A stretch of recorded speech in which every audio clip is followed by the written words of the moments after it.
I hope you're well. Welcome or welcome back to my channel and welcome to today's video, which is my March wrap-up. First of all, I want to start out by apologizing for being a little bit flaky recently. My personal life has gotten very, very hectic with work and other things that are going on behind the scenes, and so unfortunately some of my filming time has just had to take the back seat. And I think that's going to continue to be a thing for the next few weeks, maybe even the next month or so. So I apologize in advance, but I assure you I'm not going anywhere. I just might not be as consistent as I typically am with posting 2 videos a week. Sometimes that just might not happen, but I'm going to continue to do my best to do so. Just no promises, and I ask your forgiveness. But enough about that. You're here for the books, and March was a weird reading month. I'm going to sound like a broken record because at least for the last 2 months, I've been saying the same thing. I did not read as many books as I anticipated that I would, and that's partly because of all the personal life stuff that's going on. To be quite honest, sometimes just having the mental capacity to read has not been there. So it is what it is. But March was an interesting month for me because it was kind of a month of mediocre books, in my opinion. I had no 4 stars, I had no 5 stars. Almost everything was kind of in the 3 to 3.75 range. So varying degrees of mediocrity, but mediocrity nevertheless. So it was a fair to middling month, but you win some, you lose some. So why don't we dive right in? Okay, so the first book that I want to talk about is my 2.5 star for the month, and that is Strange Beasts of China by Yan Ji, which, full disclosure, when this was picked for the Found in Translation book club, I had my reservations.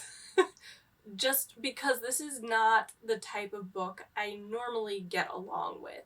I am not a fantasy or sci-fi reader. I read fantasy, like a sprinkling of it, but I could probably count the number of sci-fi books that I have read in my lifetime on one hand, and probably including this, it's 2.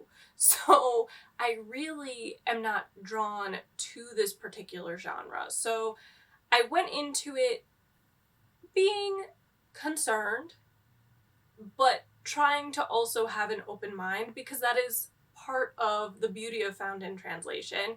It's meant to push you out of your comfort zone, to make you read about experiences that are unlike your own, and to explore topics that you might not normally gravitate towards. So I did give it a shot, but truth be told, if this had not been a book club book, I would have DNF'd it. So there are a number of reasons that I ended up giving this 2.5 stars. The overall premise is that it is a collection of interconnected short stories, with each chapter / short story focusing on a particular humanoid beast.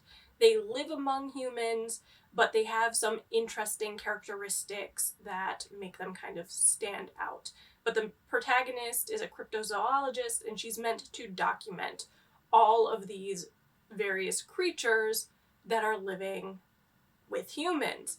And for a lot of the book, I was just very confused about what was going on. And I think that's partly just because I'm not familiar with this type of genre. So it just didn't work for me. But also I would say that the translation to me didn't feel smooth, and I don't know why. I can't pinpoint it, but there was something about the language itself that felt a little bit choppy to me, which has not been the case with the other Found in Translation books that we've read to date. This was kind of a unique issue that I had with this particular book. I just wasn't enthusiastic about learning about these beasts and how they exist with humans and their origin stories and who exactly they are. It, as I said, just really, really wasn't for me. I didn't give it just a flat out 2-star because I do actually think that the end of the book is quite interesting. The way that it's wrapped up, I wasn't expecting, and so that was a nice little nugget that almost made having read the rest of the book worthwhile, but not quite. So that's ended up being why I gave it that 0.5. But yeah, this unfortunately just, I had a feeling it wasn't going to be for me, and I was right. Next up, we have my 3-star book for the month, and that is The Rebel Nun by Marge Charlier, with this gorgeous cover that I have been really, really excited about since I bought it sometime last year, but unfortunately it didn't live up to my expectations.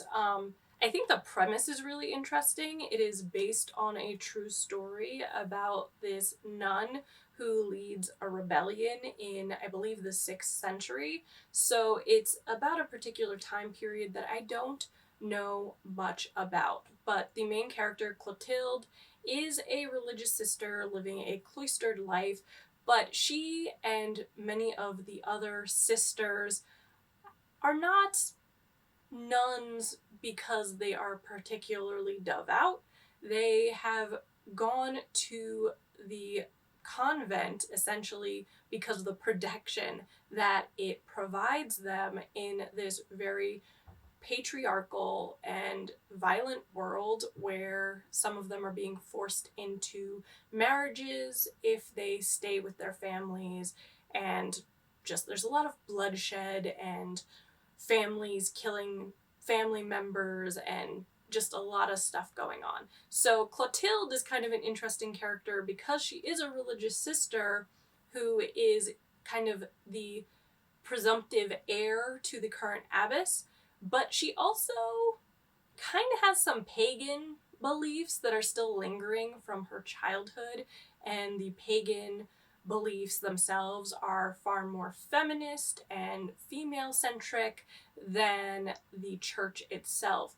But this is a time period when the church is becoming kind of fearful of women and their influence. It's trying to deprive women of a lot of agency and control, and these nuns have other ideas. When Clotilde is overlooked and kind of a puppet of the bishop is put in place, they take matters into their own hands, and it is about this literal rebellion of nuns.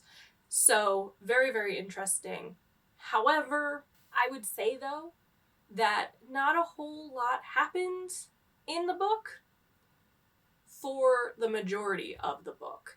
I would say that things start to get really, really interesting kind of 100 pages from the ending or so when the actual rebellion is taking place, but there is a lot of repetition, I think, because of the religious lives of these nuns, which is very regimented, and just a lot of what is happening. It feels a little bit repetitive, and also I would say that the characters are perhaps a little bit lacking here. I am someone who really, really enjoys very complex characters, very nuanced characters, not necessarily morally gray characters, but I like when the good guys have flaws and the bad guys, the villains, have some traits that are somewhat redeemable. In this case, the characters are very, very black and white, so the good guys are really, really good, and you pity them when bad things happen, and it is what it is. The evil people are just evil, unrepentingly so, and unrelentingly so at that. So for me, it was okay, but I think it was okay primarily because I liked the premise of the story. I liked that it was based on something that actually happened, and you gotta love a nice feminist story. But overall, the writing for me just did not do it for me. Moving right along to my 3.5-star books, of which there are 2, we're starting with The Zarinas' Daughter by Ellen Alpston, which was one of my anticipated releases for 2022, and I've really been looking forward to this book since I read Zarina last year. It was a 5-star read for me. I was sucked in and became a huge fan of Ellen Alpsten. However, this was a book that did not meet up with those same standards of Zarina, and annoyingly, this book is not the same size as Zarina, which I just need to get over because I kind of realized after the fact the copy of Zarina that I have is a UK edition. This is a US edition, and so that probably had a little something to do with it. But anyway, you guys don't care about that. That is just me being a weirdo. Anyway, the book is about Elizabeth Petrovna, who is the daughter of Peter the Great and Catherine I, who was the focus of the Zarina book. And this really covers her rise to become the Tsarina of Russia. And it starts out when she's 18. Both of her parents, Catherine I and Peter the Great, are still alive, and kind of follows this series of unfortunate events that kind of impede her ascension to the throne. The loss of her parents, the loss of loved ones, her sister, a lot of political and courtly intrigue that is meant to keep her from her birthright, partly because she is a woman, but also partly because a lot of people like to point out that she was born out of wedlock and so is illegitimate. And there are also just people who are not keen on Peter the Great's reforms, and so they want to roll them back. And they don't see his daughter as being the puppet that will do that for them. So there's a lot of political machinations going on and a lot of tragedy that kind of draw out this process of her finally becoming the Tsarina of Russia. And she's an interesting character, but I do think that she's maybe not quite as interesting as Catherine I to me, because with Catherine I, it was kind of a rags to riches story of a peasant who basically captures the attention of the Tsar and ends up as his empress. And so it's this kind of Cinderella story, whereas Elizabeth is born into royalty. And so the story kind of starts off where you know that she should be Tsarina. You just don't know how she's going to get there. So there's not quite as much of this like build to get her there, if that makes any sense. So in addition to like Elizabeth just not being as interesting to me as Catherine I would say that one of the other differences with this story is that it doesn't have as much of the like sort of salacious and violent stuff that's going on in Tsarina, which I know was a turnoff for some people with that book. I didn't mind it. In fact, I kind of expect it when we're talking about the Romanovs, especially Peter the Great. This book has a lot less of it. There's still some. There is still a couple of scenes that are a little brutal to read, but it feels a little bit toned down. I think overall my main problem with this book was that I think the pacing was really all over the place. I feel like the beginning of the book, there wasn't a ton happening. It was, dare I say it, a little bit boring. And then the middle of the book, things start getting intense and you are so into it, or at least I was. And then the end of the book felt really hurried and kind of choppy. So there was a lot of just weirdness with the pacing that I think detracted from the story overall. But, I mean, am I going to read another book if Ellen Alpsten puts it out? Yes. Am I hoping that that book is on Catherine the Great? Absolutely. So it's not a complete loss. It just was nowhere near as impactful for me as Tsarina had been last year.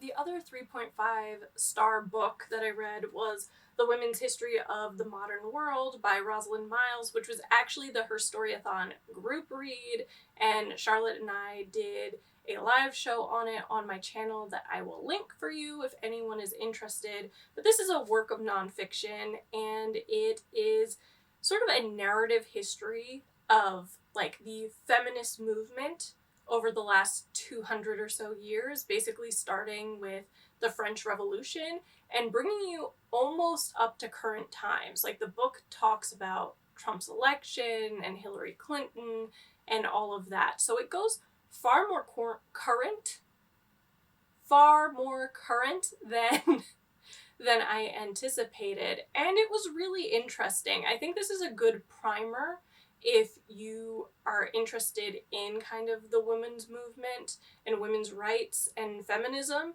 Like, you're gonna get a little taste of a bunch of different figures throughout history and a sense of kind of the different movements and moments over the course of 200 and some odd years. So I do think it's good for that. Is it an in-depth look at any one particular period? No, but it's not meant to be. And I actually quite enjoyed the narrative voice of the book. It's not going to be for everyone. It is very conversational. Rosalind Miles has some lovely, snarky, like, parentheticals and things like that in the book that kind of gives it an almost irreverent tone, which I thought was a nice way of kind of livening up the book a little bit. However, it was not a 5-star book for me, obviously. I gave it 3.5 stars because I do feel like the strength of the book was actually the beginning, where it felt more like a narrative nonfiction, where the stories of different women were helping to inform and kind of support or strengthen an argument or a case that was being made. Whereas the end of the book, when you kind of get to the 20th century, felt more like a roll call of influential women throughout the 20th century and like little blurbs about their lives, which felt a bit different to me than the beginning of the book, which, as I said, I thought was a little bit stronger. And also, I would say that I don't know that the book had enough intersectionality in it. I kind of wish there had been a little bit more. Race is talked about, but not in a huge amount of detail. LGBTQ plus rights are spoken about, but again, not in a ton of detail. In fact, like, Stonewall is not mentioned at all, which was a little bit surprising to me. But I kind of wonder if Rosalind Miles, as a white, heteronormative female, would be the best person to talk about that intersectionality. Would she be the expert on it? I don't know. And it's probably a little bit out of her wheelhouse, but that's something to me that I felt like this book was lacking. I would have liked to see more of it. And I mean, she does talk about how, like, this book is very Europe focused, but I do think she had some interesting sections about other areas of the world. Like, she talked a lot about Australia in a section, which for me as an American was kind of a bit of history that I know next to nothing about, and so I found it particularly interesting. But yeah, I kind of wanted a little bit more of a book that was written in like 2020. Like, I would expect a little bit more of a deep dive and an awareness of certain things like race and sexuality and how that plays into this women's rights issue. I also think the book would have benefited from some inclusions on fashion and art. Like, I don't really remember mentioning any artists or fashion designers or anything like that. They do talk about some authors, and there is a section like on Austen and the Brontes and that sort of thing. And there were some really interesting commentaries on women and their quest for body autonomy, going back to even into the like 19th century, when talk of contraception and that were coming up. And then again, to see that becoming an issue in the 20th and 21st century, like, so history repeating itself, and basically society and men learning nothing from the past. So there's a bit of that. And I did find it really, really interesting. So, end of the day, it was interesting. I think if you're new to nonfiction or want to kind of dip a toe in, this might be enjoyable for you. It's not a book that I see myself rereading, but it has these interesting further reading sections in the back that I feel like is going to be the reason that I keep it, because it just lists all these books that I guess she consulted to write this book, and then some others that might help you to kind of explore particular topics that get brought up over the course of the book. And that to me just seems like a reading list I need. And so that's probably why I will keep this book. But yes, unfortunately, not a home run, but not a strikeout either. The next two books, and the last two books of the month, were my 3.75 star review books. These were the highest rated books of the month. Not completely a 4-star, but not that far off either. So the first of those books was Agnes Grey by Anne Bronte, which I read for the Bronte Along. I really enjoy the Bronte sisters books. I fell in love with Tenant of Wildfell Hall. I grew up adoring Jane Eyre. It's probably my most reread book of all time. I enjoyed Wuthering Heights. It's just a thing. It's a vibe. I studied Victorian literature, means I love the Brontes. I was really excited about Agnes Grey because it is an Anne Bronte book, and like I said, Tenant of Wildfell Hall really surprised me how much I loved it. So I was really interested in reading what I think is her debut book. I think she wrote this before Tenant. And to be fair, I do think you can see she's a bit green in this book.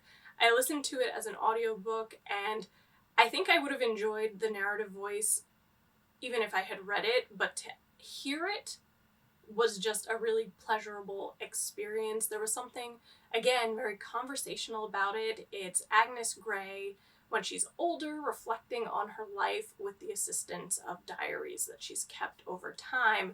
But the story is essentially about Agnes, who decides to help bring in income for her family by becoming a governess. And over the course of the book, she is a governess for two different families. One family treats her horribly, the other one doesn't treat her quite as badly, but you still get the sense that being a governess is not all it's cracked up to be. You're kind of at the beck and call of the family that you are employed by. You really don't have a ton of control over your own life. You are not part of the family, but you're also not exactly like the servant, and so you're kind of in this weird limbo. And so it's about the hardships of that experience in a lot of ways. And it's interesting, I think, as a commentary on that particular type of existence in the 19th century. But this is a very, very, very quiet book, and that's coming from someone who loves a good quiet book. Like, they are my favorite. They are my bread and my butter. Unfortunately, if you want a ton of stuff happening, there's not a ton of stuff happening. And if you want a romance, like in Jane Eyre or Wuthering Heights, admittedly, they are both very, very problematic. But if you want that sort of romance plays a very, very small part of this book. There's some of it, it's very sweet, but it is not the focus or the emphasis on the book overall. So while I did enjoy it, I really wanted a little bit more from it. As I said, I think you really do see that she was a novice here, like she was learning, she was a new writer, and so you see a lot of growth, I think, from this book to Tenant of Wildfell Hall. But overall, it was enjoyable.